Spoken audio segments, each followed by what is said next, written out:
कहते हैं टेक्सास में सब कुछ बड़ा होता है, लेकिन ऑस्ट्रेलिया में वहां सब कुछ जानलेवा है। यहाँ की वाइल्ड लाइफ सिर्फ खतरनाक नहीं, हद से ज्यादा जानलेवा है। हम उस जगह की बात कर रहे हैं जहां इतने ज्यादा खतरनाक जानवर हैं कि गिनती करना मुश्किल हो जाए। ऑस्ट्रेलिया में जहरीली मखलूकात इतनी ज्यादा हैं कि दुनिया के लगभग हर मुल्क को पीछे छोड़ दिया है। सिर्फ 2 मुल्क इसके करीब आते हैं, मगर इंसानों के लिए जानलेवा होने के मामले में कोई भी ऑस्ट्रेलिया का मुकाबला नहीं कर सकता। अगर बात उन मखलूकात की हो जो सच में आपकी जान ले सकती है, तो ऑस्ट्रेलिया सबसे आगे है।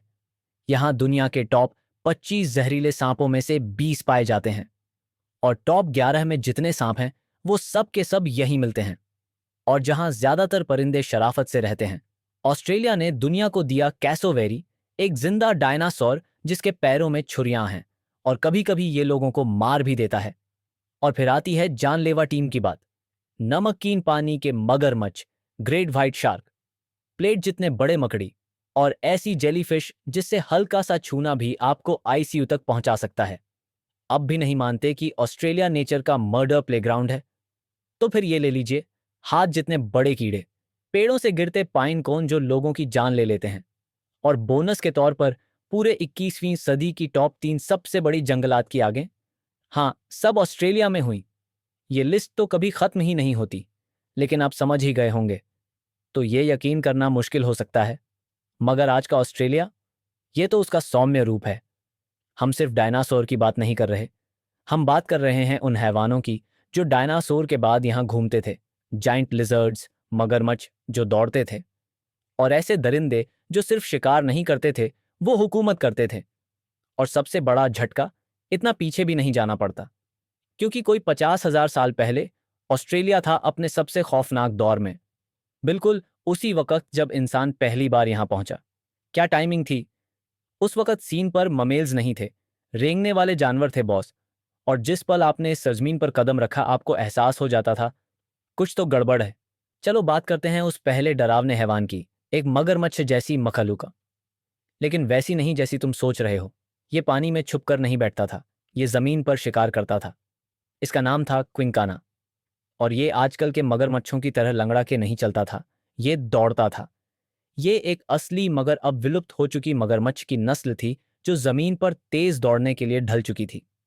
इसकी खोपड़ी इतनी अजीब थी कि वैज्ञानिकों को इसे एक अलग ग्रुप में रखना पड़ा, मेकोसुचीनीस। इसकी टांगें मगरमच्छ के लिए बहुत लंबी, इसके पंजे जैसे किसी जानवर के खुर। इसकी दुम सपाट तैरने के लिए नहीं बनी थी, ये पूरी तरह से एक जमीनी शिकारी था। और साइज खौफनाक। ज्यादातर बड़े क्विंकाना 3 मीटर यानी 10 फुट तक पहुंचते थे, लगभग एक मीडियम अमेरिकन एलिगेटर जितना। लेकिन कुछ इससे कहीं बड़े हो जाते थे। एक फॉसिल से पता चला कि एक क्विंकाना की लंबाई 6 मीटर 20 फुट से भी ज्यादा थी। उस साइज पर यह बड़े ममेल्स को गिरा सकता था, यहां तक कि कभी कभी इंसानों को भी। और यकीन मानो, तुम हरगिज नहीं चाहोगे कि ये तुम्हें काटे। इसके दांत सिर्फ नुकीले नहीं थे, वो आरी जैसे थे, गोश्त को ऐसे काटने के लिए बने हुए जैसे कोई स्टेक नाइफ। वैज्ञानिक इन दांतों को कहते हैं जिपहॉर्न, वैसे ही जैसे थेरोपॉड डायनासोर में होते हैं। हर एक काट में ये चमड़ी, मांसपेशियां, यहां तक कि हड्डियां भी चीर सकता था। ये सिर्फ काटता नहीं था, ये चीर फाड़ करता था। और ये मत समझना कि तुम दरिया में कूद के बच सकते थे, क्योंकि कुछ सबूत ये दिखाते हैं कि ये जमीनी मगरमच्छ तैर भी सकता था। एक शिकारी जो जमीन पर दौड़े और पानी में भी तुम्हें पकड़ ले। हाँ, ऑस्ट्रेलिया वैसी ही जगह थी। खुर जैसे पंजे और सपाट, तैरने लायक नहीं बनी दुम के साथ क्विंकाना पूरी तरह से जमीन का दरिंदा था।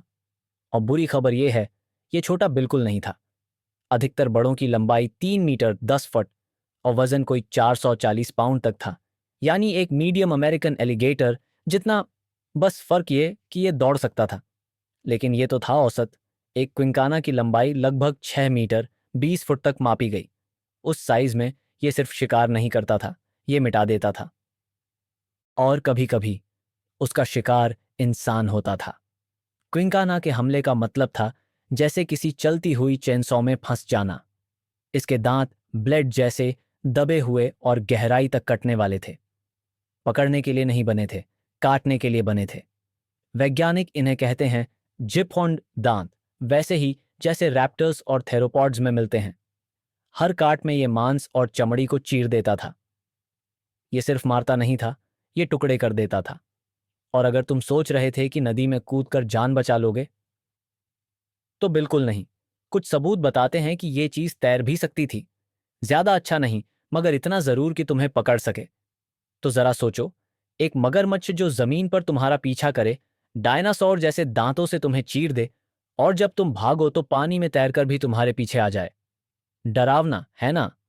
लेकिन तुमने अभी इसका पड़ोसी नहीं देखा, क्योंकि पुराने जंगलों के साए में एक और हैवान छुपा था, मेगालेनिया। एक ऐसा रेंगता जानवर जो कोमोडो ड्रैगन को भी पालने वाला लिजर्ड बना दे।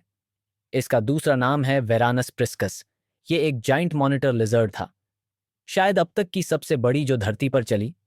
नाम बदला गया है, मगर ज्यादातर लोग आज भी इसे मेगालेनिया ही कहते हैं, क्योंकि सच कहें तो ग्रेट रोमिंग बीस्ट इस साइज के लिए ज्यादा मुफीद लगता है। अब साइज कितना बड़ा था, ये तो पूछने वाले पर निर्भर करता है। वैज्ञानिक अब भी इस पर बहस कर रहे हैं, लेकिन सबसे मामूली अंदाजे भी बताते हैं कि इसकी लंबाई कम से कम 3.5 मीटर 11 फुट थी, और वजन कोई 350 पाउंड के करीब, यानी एक सील की लंबाई और हिरन जितना वजन। लेकिन ऊपरी हद, ये हैवान 8 मीटर 26 फुट तक पहुंच सकता था, और शायद 2 टन से भी ज्यादा भारी, यानी जितनी लंबी अब तक की सबसे बड़ी एनाकोंडा थी, मगर वजन में 8 गुना ज्यादा। और ये सिर्फ बड़ा नहीं था, ये पूरी तरह हथियारबंद था। इसके दांत लंबे, मुड़े हुए और उस तरह जैसे तेज थे, शिकार को पकड़ने और फिर कभी ना छोड़ने के लिए। इसके बाजू मजबूत, नाखून भारी, और जैसा कि ऑस्ट्रेलिया की आदत है, शायद ये जहरीला भी था। आज के मॉनिटर लिजर्ड्स जहरीले होते हैं, और मेगालेनिया का सबसे करीबी रिश्तेदार है कोमोडो ड्रैगन, जो जहर से खून जमने से रोकता है। यानी अगर ये काटे तो खून बहता जाता है, और फिर शौक में चले जाते हो। कुछ वैज्ञानिक मानते हैं कि मेगालेनिया का शिकार करने का अंदाज भी यही था, काटो, पीछे हटो और जहर को अपना काम करने दो। तो अगर तुम भाग भी गए, अगर तुम किसी तरह बच भी निकले, तब भी तुम गए काम से। इसके साइज, ताकत, पंजों, जहर और हड्डियां काटने वाले दांतों के साथ, मेघालयनिया शायद वो सबसे खतरनाक चीज थी जिससे तुम प्राचीन ऑस्ट्रेलिया में टकरा सकते थे, जब तक कि तुम्हें एक खास डर ना हो। अगर तुम्हें सांपों से डर लगता है, यानी ओफिडियोफोबिया है, तो तुम्हारा सबसे बुरा सपना मेघालयनिया नहीं था, बल्कि कुछ और ही था। इसका नाम था वोनाम्बी। और ये सिर्फ एक सांप नहीं था, ये एक भूले हुए जमाने की निशानी था, एक असली प्राचीन नाग जिसका नाम सुनकर डर शायद ना लगे, लेकिन यकीन करो, लगना चाहिए। एक विशाल सांप जो अब विलुप्त हो चुका है। कभी वही जमीन रेंगता था जहां क्विंकाना और मेघालयनिया जैसे हैवान शिकार करते थे। लेकिन ये कोई आम सांप नहीं था, ये एक पुराने और अब विलुप्त हो चुके सांपों के खानदान से था, जिसे कहते हैं मैटसॉइडी। ये सांप सिर्फ बड़े नहीं थे, ये एकदम अलग बनावट वाले थे, पुराने जमाने के, सख्त जबड़ों वाले, और ऐसे जिस्म के साथ जो साइज की हदें तोड़ता था। वो नाम भी आज के सबसे बड़े अजगरों की तरह लंबा तो नहीं था, मगर करीब करीब पहुंचता था। सबसे बड़े वोनाम्बी की लंबाई 6 मीटर 20 फुट तक जाती थी, यानी बर्मीज पायथन के बराबर। और शुक्र है कि इसने एक ऑस्ट्रेलियाई कायदा तोड़ दिया था। ये जहरीला नहीं था, मगर इसका मतलब ये नहीं कि ये कम डरावना था। जहर की जगह इसने चुनी एक और वहशियाना तरकीब, कसकर मारना। वोनाम्बी शायद आज की एनाकोंडा की तरह शिकार करता था। पानी के किनारे छुपकर बैठता, फिर झपटता और अपनी भारी भरकम कुंडलें शिकार के इर्द गिर्द लपेट लेता। एक बार ये लपेट लेता तो फिर फर्क नहीं पड़ता कि तुम ताकतवर हो, तेज हो या होशियार, तुम बच नहीं सकते थे। इसकी मांसपेशियां इतनी जोर से कसतीं कि दिमाग तक खून पहुंचना बंद हो जाता, और चंद लम्हों में सब खत्म। मगर असली डर की कहानी तब शुरू होती है जब तुम मर चुके होते हो, क्योंकि वोनाम्बी की जबड़े ऐसे नहीं थे कि ये उन्हें खोलकर तुम्हें पूरा निगल सके। इसका सिर छोटा और सख्त था, ये तुम्हें पूरा निगल नहीं सकता था।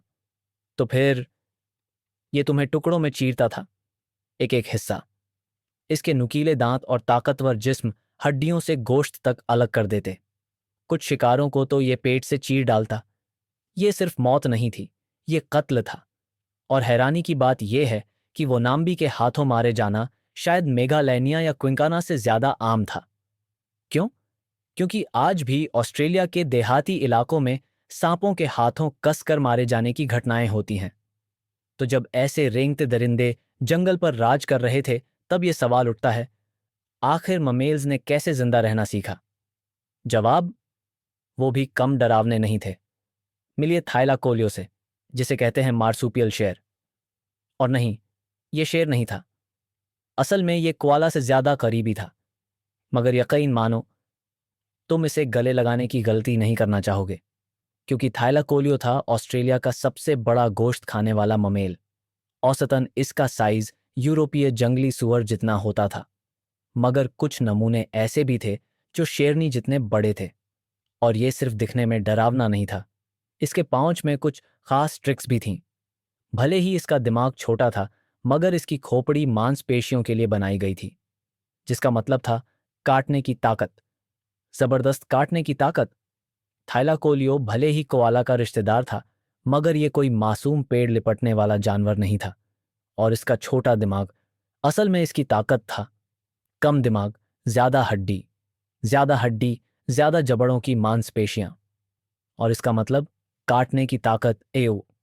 वजन के हिसाब से देखा जाए, थाइलाकोलियो के पास अब तक के तमाम ममेल्स में सबसे ज्यादा बाइट फोर्स था। एक मीडियम साइज थाइलाकोलियो ऐसा काट सकता था जैसे उससे 2.5 गुना बड़ा शेर काटे। इसी वजह से साइंटिस्ट्स मानते हैं कि ये मार्सुपियल ऐसे जानवरों को भी गिरा सकता था जो इससे 15 गुना भारी हों, और वो भी फटाफट। इसके सामने वाले दांत लंबे और नुकीले थे, कैनाइन्स जैसे, और पीछे वाले दांत बड़े ब्लेड की तरह थे। ये दांत एक साथ गोश्त को छेदते, तोड़ते और काटते थे। एक काट से ही श्वास नली, रीढ़ की हड्डी और धमनियां, सब कुछ एक साथ कट सकता था। ये कोई लड़ाई नहीं थी, ये कत्ल था। कुछ रिसर्चर्स का कहना है कि थाइलाकोलियो बड़े शिकार को 1 मिनट से भी कम में मार देता था, जबकि आज का शेर 15 मिनट या उससे ज्यादा लेता है। और अगर उसका बाइट काम ना करे, तो इसके पास बैकअप हथियार थे। हर सामने वाले पंजे में एक बड़ा अंदर छुपने वाला पंजा होता था, जो अर्ध विपरीत अंगूठे से जुड़ा होता था। ये पंजा मुड़ सकता था, काट सकता था, पकड़ सकता था। पंजे अंदर की ओर मुड़े हुए थे, जो इशारा करता है कि शायद ये दरिंदा पेड़ों पर चढ़ता था और शिकार को ऊपर घसीट ले जाता था, तेंदुए की तरह। ये गुफाओं और ऊबड़ खाबड़ जमीनों में भी घूमता था, यानी कोई जगह महफूज नहीं थी। थाइलाकोलियो सिर्फ शिकारी नहीं था, ये तो मुसीबत था। और फिर भी ये अकेला नहीं था। पुराने ऑस्ट्रेलिया में हर तरफ जानलेवा शिकारी भरे पड़े थे। मगर असली ट्विस्ट ये है कि वहां के शाकाहारी जानवर भी हैवान थे। मिलिए डिप्रोटोडॉन से, इसका सबसे करीबी रिश्तेदार वॉम्बैट। मगर डिप्रोटोडॉन कोई प्यारा मिट्टी खोदने वाला जानवर नहीं था। इसका वजन करीब 4 टन था, यानी एक पूरे साइज के एशियाई हाथी जितना। इसे यूं ही शिकार नहीं किया जाता। अगर कोशिश भी करते तो इसका एक काट तुम्हारी जांघ की हड्डी तोड़ देता। हाँ, ये शाकाहारी था, मगर इसके जबड़े में ताकत कम नहीं थी।